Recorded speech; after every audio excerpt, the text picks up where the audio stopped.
kembali cara untuk melakukan pemasangan infus pada pasien.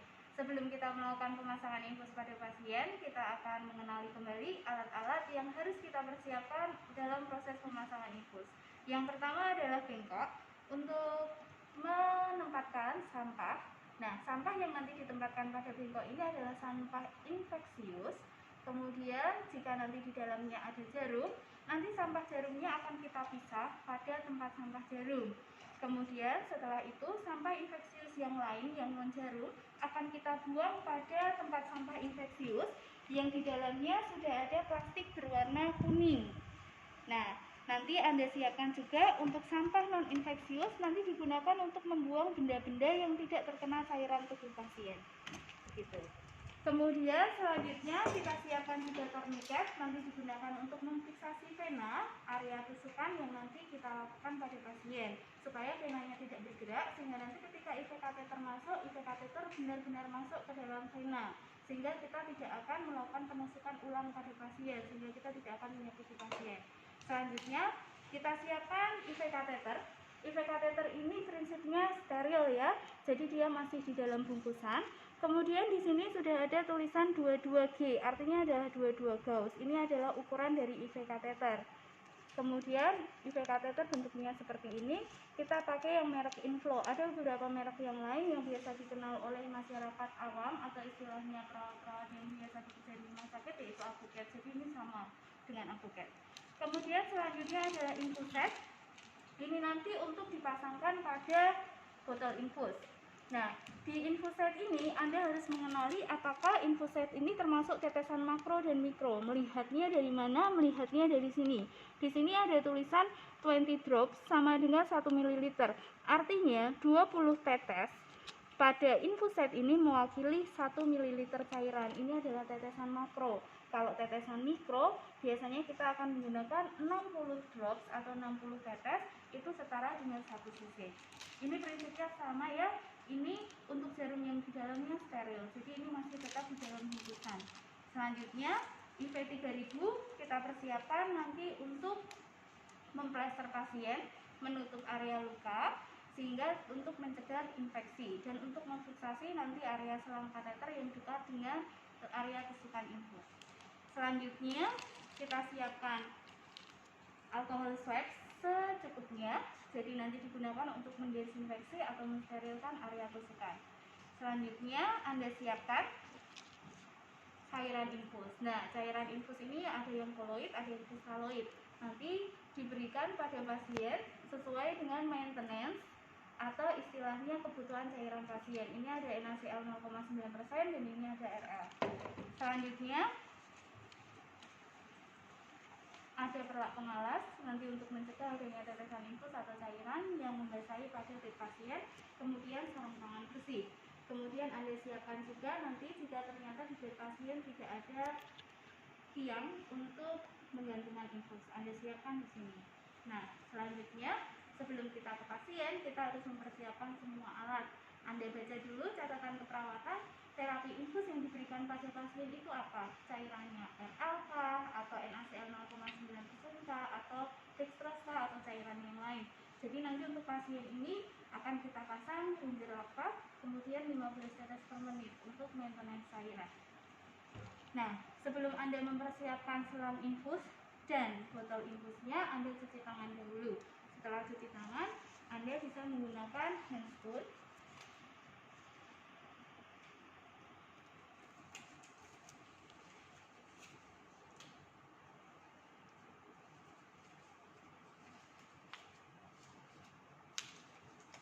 Setelah itu Anda bisa menggantungkan botol infus.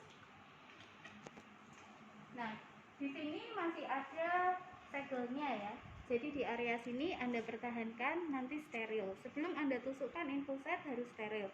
Kalau misalkan tidak sengaja tersentuh oleh area atau tangan Anda yang bersih, maka Anda usap dulu dengan alkohol swab baru nanti disambungkan dengan infuset. Selanjutnya Anda buka infuset.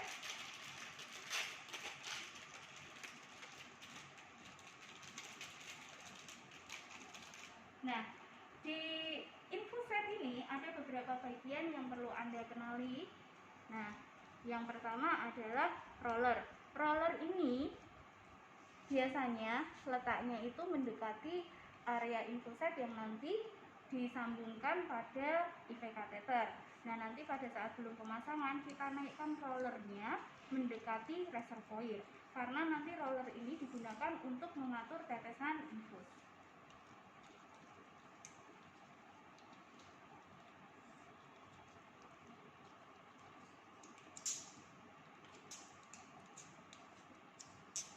Nah,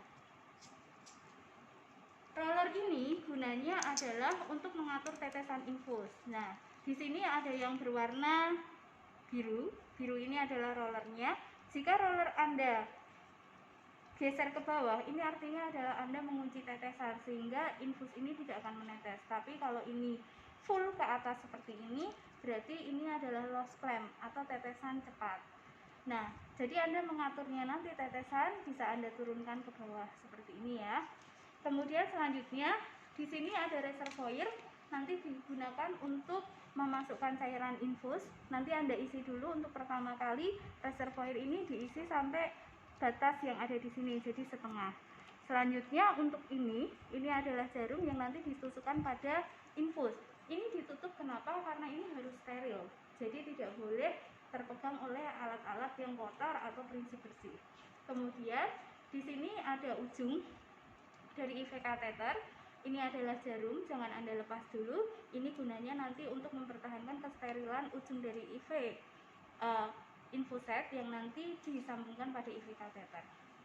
Nah, sebelum nanti Anda sambungkan ke dalam botol infus, nah, roller ini yang tadi letaknya di atas itu harus Anda kunci dahulu supaya nanti udara tidak masuk dan cairan tidak masuk dengan cepat sehingga akan menyebabkan kebocoran cairan, kemudian kita membuang-buang cairan. Nah, Anda sudah siapkan, Anda buka dahulu segelnya. Kemudian setelah itu Anda sambungkan. Ini di sini ada area in dan out. Kurang kelihatan, Bu.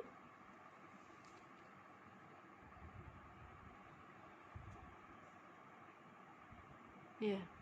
Di area in dan out ini ada lubang di situ. Ini adalah area tusukan. Anda bisa menusukkan pada area out. Anda tusukkan ke arah atas. Nah, sudah. Kemudian Anda isi dulu reservoirnya setengah sampai batas yang sudah ada di sini. Anda isi setengah. Setelah itu nanti Anda loss clamp-kan rollernya. Kemudian Anda isi selang dari infuset ini sampai ujung di sini dan Anda pastikan tidak ada udara. Anda isi. Kemudian Anda cek kembali. Pastikan tidak ada udara pada selang infuset. Ketika sudah tidak ada udara, berarti ini siap untuk Anda persiapkan dipasang pada pasien. Bu, cara ngeluarin udaranya gimana nanti, Bu, kalau ada udaranya, Bu? Kalau ada udaranya, ketika Anda mau mengeluarkan, Anda tetap alirkan cairan infus sampai udara tersebut keluar. Jika sulit, Anda bisa membantu dengan di sini, Anda bisa membantu dengan istilahnya menyentil-nyentil area selang supaya udaranya bergerak ke bawah. Gitu ya.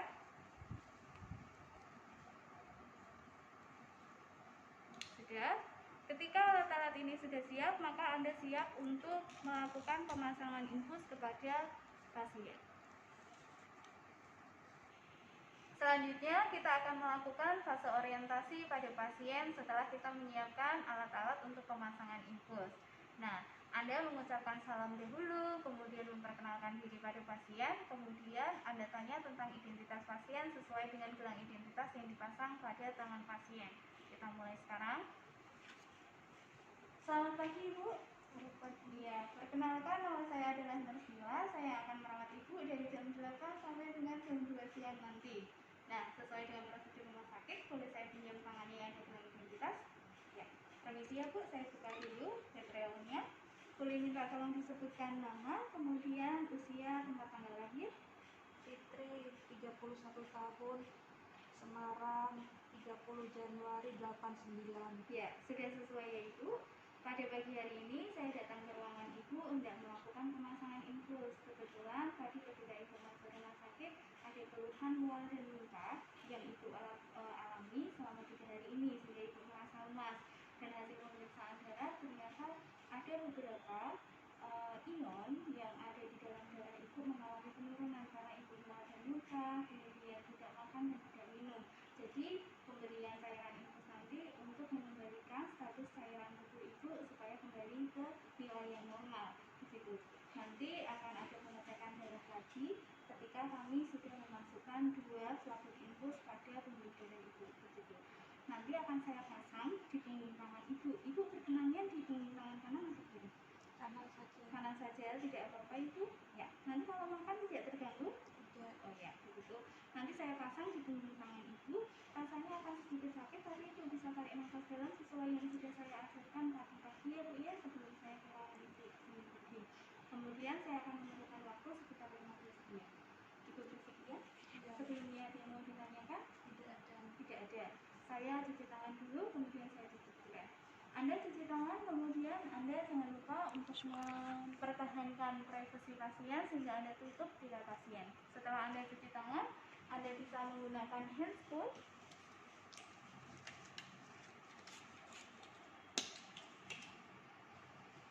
Kemudian setelah itu Anda gantungkan dulu botol infus yang sudah Anda siapkan tadi.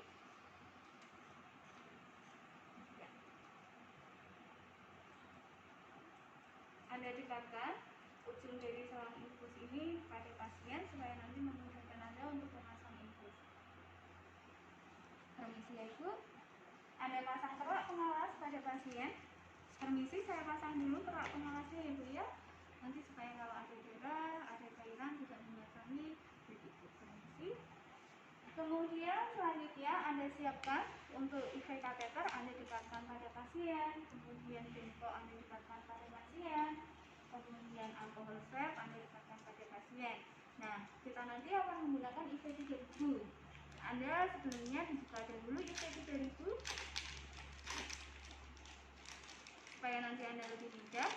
Nah, di bagian IV 3000 kalau Anda lihat di sini ada bagian, ada gambar manusia atau orang, kemudian ada angka. Ini menunjukkan adalah tanggal. Jadi nanti Anda tulis tanggal pemasangan infus pada pasien untuk pertimbangan bagi Anda untuk melakukan penggantian selang infus pada pasien. Jadi selang infus idealnya diganti 7 hari sekali. Begitu Selangnya atau tusukannya ya bu? Selang dan tusukan, jadi dua-duanya. Jadi untuk selang infusnya plus nanti IV kateter yang tertusuk atau yang terpasang pada vena pasien. Cuma jika kurang dari 7 hari ada tanda-tanda infeksi pada area tusukan, ada kemerahan, ada pembengkakan, ada rasa nyeri, maka selang dari IV kateter perlu dilepas kemudian diganti area penusukan. Gitu. Anda tuliskan dulu untuk tanggalnya. Hari ini adalah tanggal 17, kemudian bulan September tahun 2020. Nanti Anda tempel di poster foil. Sudah Anda siapkan. Selanjutnya Anda bisa mengecek area akses untuk IV kateternya. Ibu boleh minta tolong jempolnya diletakkan di dalam, tangannya mengepal. Saya permisi memasang tourniquet.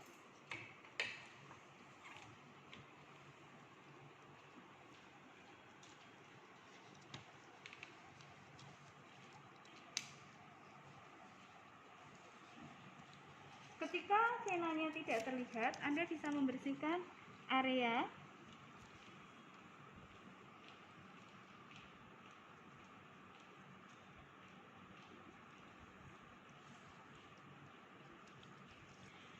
vena pasien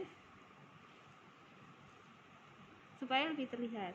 Nah, setelah itu Anda cek, Anda tepuk sedikit supaya venanya terlihat.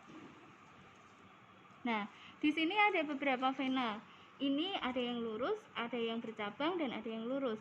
Anda bisa nanti menggunakan yang lurus, jadi jangan dipasang di area yang bercabang. Nanti karena bisa menyebabkan adanya sumbatan atau hambatan pada aliran infus. Nanti saya akan menggunakan yang di sini. Jangan lupa nanti didesinfeksi kembali. Anda desinfeksi. Kemudian setelah itu Anda bisa menyiapkan IV kateter.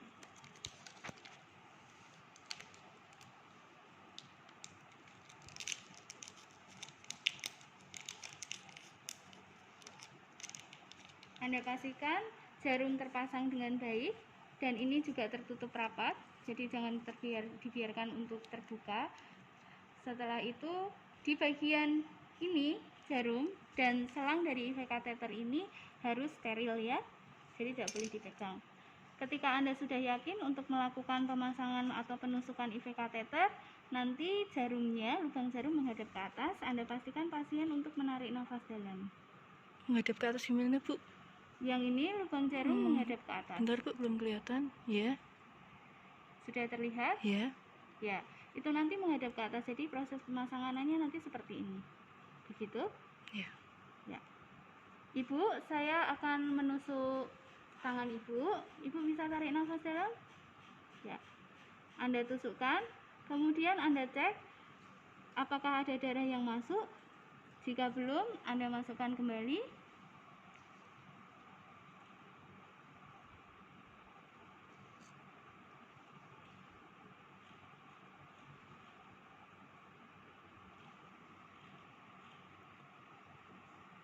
Sudah ada darah yang masuk. Ketika sudah ada darah yang masuk, maka Anda tarik sedikit jarumnya, kemudian Anda dorong yang bagian selang plastiknya untuk masuk lebih dalam lagi ke vena. Anda cek kembali nanti ketika Anda lepas apakah ada darah yang masuk.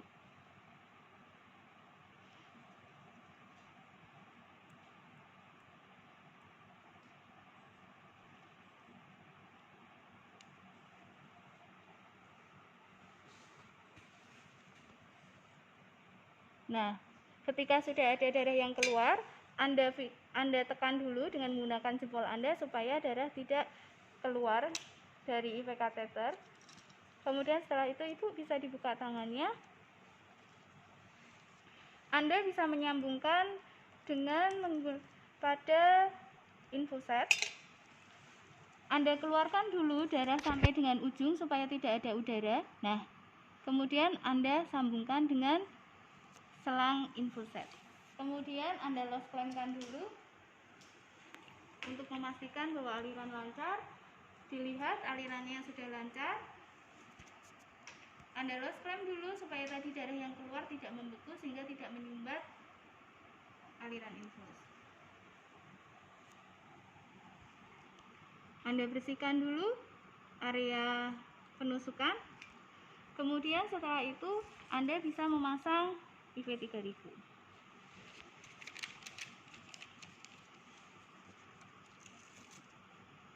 Anda pastikan dulu bahwa persambungan ini tidak bocor.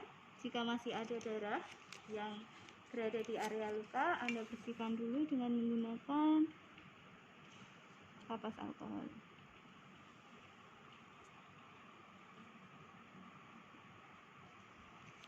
Setelah itu, Anda bisa memfiksasi dahulu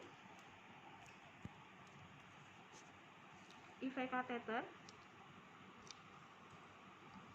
supaya tidak bergerak.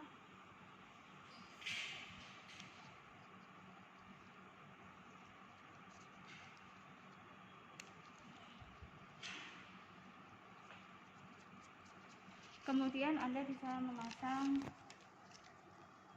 bagian IV 3000 yang lain. Anda buka, kemudian Anda pasang.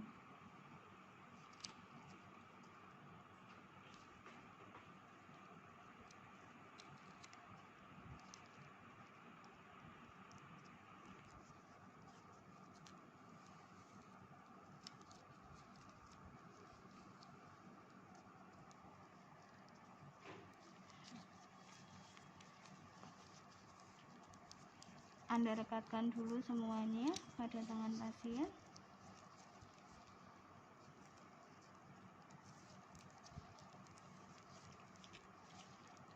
ketika sudah rekat, Anda bisa membuka pengaman plasternya.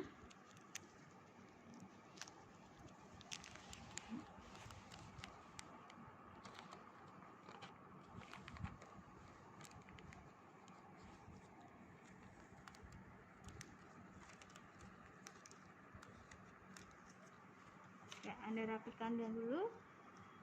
Setelah itu Anda pastikan juga ya bahwa di sini tetesannya aman. Kemudian jika memang tidak ada sumbatan, Anda bisa melambatkan tetesannya dahulu. Boleh ditaruh di sini ya, jadi diturunkan dulu rollnya. Setelah itu Anda rapikan area penusukan. Di sini masih sisa satu plester untuk fiksasi, Anda ambil, digunakan untuk memfiksasi selang, tapi pastikan bahwa selang ini tidak tertekuk, yang tidak mengganggu aliran infus ya. Alirannya lancar, masih lancar, kemudian setelah itu Anda fiksasi.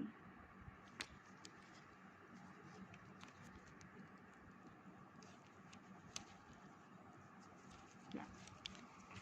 Kemudian Anda rapikan pasien. Nah, tadi untuk plester yang ada tulisan tanggal, Anda tempelkan pada area reservoir.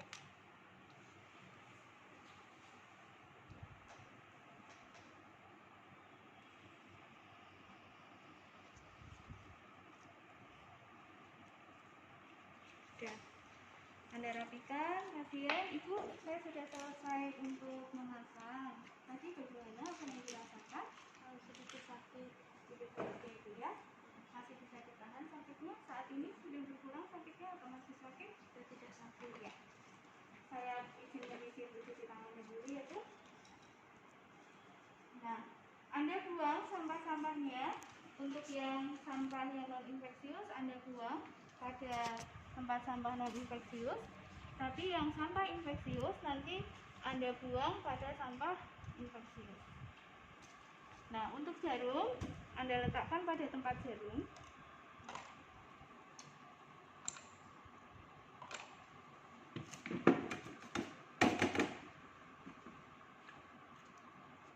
Setelah itu Anda bisa melepas sarung tangan dari dalam keluar ya, sehingga Anda tidak terkena cairan tubuh pasien. Kemudian setelah itu Anda bisa cuci tangan. Anda cuci tangan dulu. Setelah cuci tangan, Anda bisa melakukan fase terminasi pada pasien.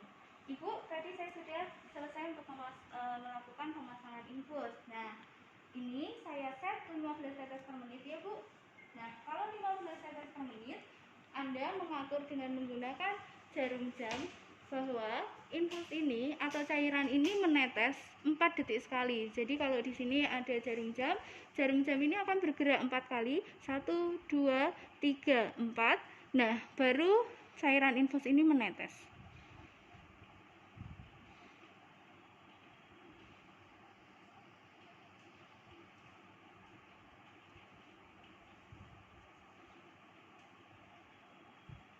Ya, jadi ini sudah saya setting 15 tetes per menit ya Bu ya. Nah, setelah saya cek kembali aliran infusnya lancar, tidak ada kemerahan, tidak ada kebocoran pada area persambungan IV kateter dan selang infus. Kemudian setelah itu tidak ada pembengkakan juga, tidak ada perdarahan. Jadi ini sudah saya pasang dengan baik. Nah, mulai hari ini saya akan melakukan perawatan infus 1 hari sekali. Jadi besok saya akan datang 1 hari sekali untuk melakukan perawatan infus mencegah adanya infeksi. Nanti selang infus atau juga IV kateter akan kami ganti jika nanti di area tusukan ada tanda-tanda kemerahan, rasa nyeri dan bengkak di situ.